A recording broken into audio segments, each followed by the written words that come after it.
Hello लोगोफोर खुलुमबाय good मडिकेयर morning आंनि मुङा अमृत बसुमतारी नोंथांखौ बड' टिभि चेनेलाव बरायबाय लोगोफोर आं दिनै सिगांनि बायदिनो नोंथांमोननि सिगाङाव मडिकेयारनि मोनसे मोजां प्रडाक्टनि सायावहाय डेम' टेस्ट दिन्थिगोन लोगोफोर आरो आं बे प्रडाक्टनि सायाव सिगां भिडिअ खालामखांखाबाय लोगोफोर नोंथाङा जुदि बे प्रडाक्टनि सायाव गुवारै मिथिनो लुगैयोबा नोंथाङा बे भिडिअखौ नायनो हागोन आं डिसक्रिपसनाव आंनो लिंक होगोन आरो आई बटनावबो बे भिडिअनि लिंकखौ होनाय जागोन लोगोफोर आई बटनाव थुनानै नायबानो जाबाय दा लोगोफोर बे प्रडाक्टआनो जाहैबाय लोगोफोर मडिकेयारनि वेल अमृत शक्ति आङो बिनि सिगाङावहाय माने भिडिअ खालामखांखाबाय मोनसे दा लोगोफोर बियो माने जोंनि उदैनि गोबां बेरामावहाय उदैयाव जेसेबांखिनि बेराम जायो जों बेवहाय माने बे प्रडाक्टखौ इउज खालामनो हागोन लोगोफोर आरो बेवहाय इनग्रेडियेन्ट हिसाबै दं लोगोफोर सेथियाव कापुर नैथियाव आजवाइन थामथियाव पुदिना आरो ब्रैथियावहाय लं क्लभ अइल लंनि थाव लोगोफोर दा बे मोनब्रै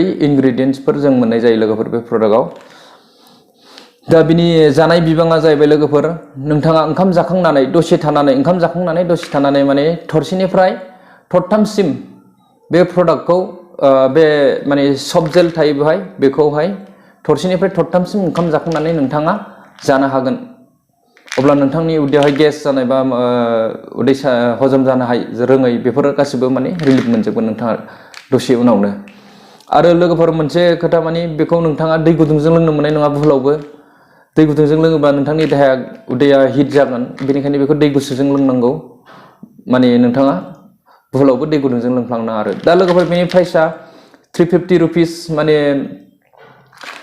एमआरपि रेटआवहाय दा नोंथाङा जुदि मडिकेयारावहाय फ्रि रेजिस्ट्रेसन खालामनानै जुदि नोंथाङा बे प्रडाक्टखौ पारचेस खालामोबा डिपि प्राइसआवहाय बिनि 350नि गाहायाव मोनगोन गोसो दंब्ला नोंथाङा आरो माने बेहाय रेजिस्ट्रेसन खालामोबानो जइन जायोबा नोंथाङा जोंनि मडिकेयारनि बिजनेस पार्टनार जागोन फ्रि आरोखि लोगोफोर बियो बेवहाय माने रेजिस्ट्रेसन खालामनो बेवहाय जेबो फैसा नाङा आरो बेवहाय 18 इयारनिफ्राय 70 इयारसिम बयबो हिनजाव जा हौवा जा लेखा रोंनाय रोङै फरायनाय जा फरायै बयबो सुबुङा माने बे बिजनेसखौ मावनो हायो आरो माने बेवहाय माने जोङो मोनसेल' खामानि मावनांगौ माने जों जे दखाननिफ्राय प्रडाक्ट लाबोदोंमोन बेखौ जों मडिकेयारनिफ्राय लानांगौ माने दखानखौल' सोलायनांगौ आरो नोंथांमोन दखानखौल' चेन्ज खालामनांगौ अब्लानो बे बिजनेसखौ मावनो हागोन आरो गोबां प्रफिट दङ लोगोफोर बेनि सायाव आं उनावहाय सावरायगोन गुबुन भिडिअआव दा आं लोगोफोर दसे उनाव डेम' टेस्टखौ दिन्थिनोसै नोंथांमोननि सिगाङाव लोगोफोर अननानै चेनेलखौ साबस्क्राइब खालाम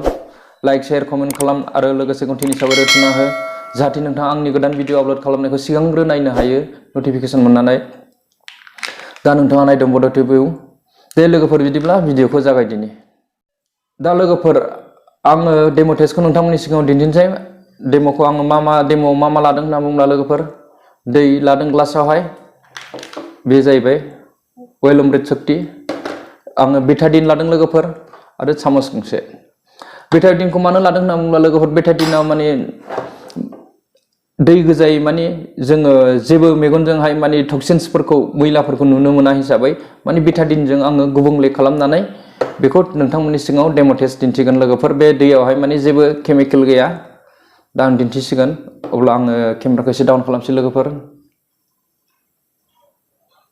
दा नुबाय जानांगौ लोगोफोर नोंथांमोनहा एसे डाउन खालामबावनि आङो दा आङो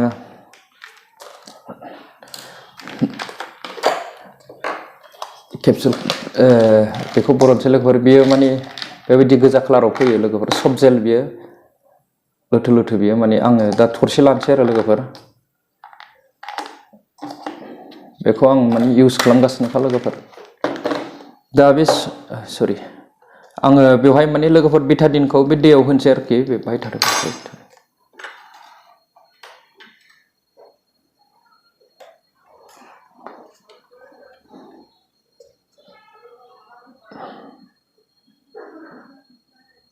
बाहाय होबाय लोगोफोर बेटाडिनखौ दैयावहाय आं दैखौ एसे आवलायनोसै लोगोफोर दैनि कालारखौथ' नुखाबाय जागोन नोंथांमोनहा माने दैया गासिबो माने गोजा जाबाय लेथ्रा जाबाय माने बेटाडिना आरो बिराद गाज्रि मोनामो लोगोफोर नोंथांमोनहाबो माने नंखाय सानदोंबा बे बेटाडिनखौहाय मेडिकेल स्टरनिफ्राय लानानै बे वेल अमृत शक्ति खौ पारचेस खालामनानै नोंथांमोनहा न'आवनो बेनि टेस्टखौ नायनो हागोन लोगोफोर। आं दा बेखौ पानचार खालामसै। दा नै आं थरसे होनसै लोगोफोर, नायदो। पानचार खालामबाय लोगोफोर। आं बाहायनो होबाय बेखौबो। दा आं बेखौ मिक्स खालामसै लोगोफोर दैयावहाय।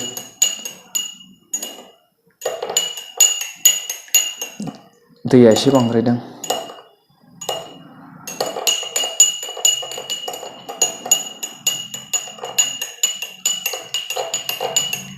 नायदो लोगोफोर, माने जोंनि देहा सिङावहाय माने बेबायदिनो मैला थायो लोगोफोर। दाथ' जों बेखौ मेगनजों नुवा, दा बेनिखायनो जोङो बेफोरबायदि प्रडाक्टखौ इउज खालामनाया मोजां। माने उदैखौ एसे क्लिन खालामनानै लानाया, जे उदैया साफा जायोबासो डाइजेस्ट जायो लोगोफोर। जेब्लानाखि डाइजेस्टआ मोजां जागोन अब्लासो जोंनि देहायाबो मोजां जागोन लोगोफोर। डाइजेस्ट पावारा जायना खम, मानसिया अभारवेटबो जागोन बा सोरबाया रानथें जागोन, बिनि देहाया थिग जानाय नङा आरो लोगोफोर। दा नायदो लोगोफोर, कालारा चेन्ज जानो हमबाय।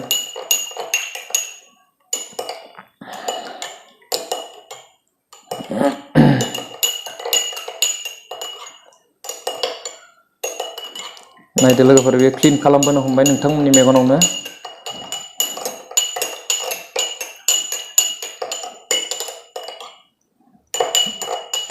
एसे दावराव जाबाय लोगोफोर। नायदो नोंथांमोन बेसेबां जे क्लिन जाबोखो। दा मार्केटाव नोंथांमोन बेबायदि माने डेम' टेस्ट खालामलायनाय, डेम' दिन्थिलायनो हानाय प्रडाक्ट नोंथांमोनहा जेरावबो नागिरबाबो मोननाय नङा लोगोफोर। आरो सेटिसफेक्सन गेरेन्टि 100% सेटिसफेक्सन गेरेन्टि गोनां प्रडाक्ट मार्केटावहाय जेरावबो मोननाय नङा लोगोफोर। आरो केमिकेल फ्रि प्रडाक्ट मोननाय नङा। दा माने नोंथाङा प्रडाक्टखौ इउज खालामनानै बा प्रडाक्टआ मोजां नङाब्ला नोंथाङा रिटार्न खालामनानै मानिखौ मोनबोफिनगोन लोगोफोर, रांखौ मोनबोफिनगोन। नायदो नोंथांमोन, बेयो बेसेबां मोजां क्लिन खालामखो।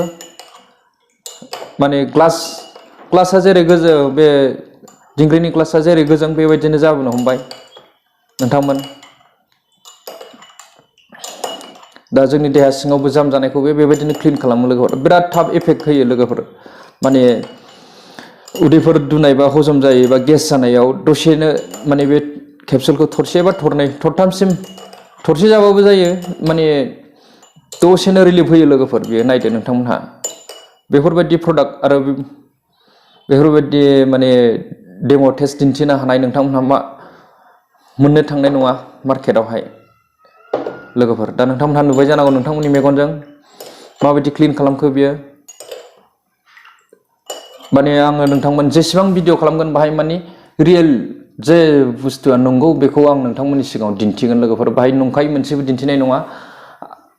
दा नोंथांमोनहा बे प्रडाक्टखौ इउज खालामबानो जाबाय नोंथांमोननि देहानि थाखाय। माने जाहाथे लाइफ स्टाइला जोंना इजि जायो।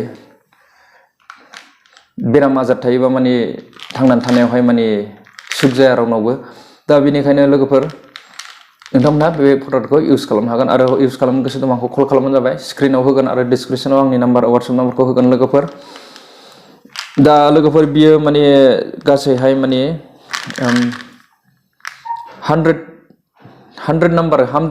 पिस थायो लोगो, 100 केपसुल सब जेल थायो लोगोफोर। बाहाय 100टा गोबां दिन सोलिगोन लोगोफोर।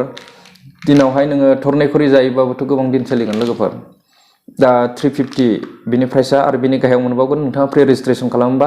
होमबा बेसेबां बेनिफिट आरो माबायदि मोजां नोंथांमोनहाथ' डेम'नि गेजेरजों नुखाबाय बेनिफिसियेलखौ बिनिखौ। दा बेनि थाखायनो नोंथांमोनहा बे प्रडाक्टखौ इउज खालामबानो जाबाय। आरो लोगोसे अननानै चेनेलखौ साबस्क्राइब खालामनो दाबाव आरो शेयार खालामनो दाबाव। लोगोफोर अननानै कमेन्ट खालाम नोंथाङा भिडिअखौ माबायदि मोनदों आरो माबायदि भिडिअ नायनो लुगैदों। कमेन्ट खालामनाया जोबोद गोनां, अब्लासो आङो मिथिनो मोनगोन। दा लोगोफोर आं बेखिनियावनो दिनै भिडिअखौ फोजोबनाय जानोसै लोगोफोर। बाय, टेक केयार।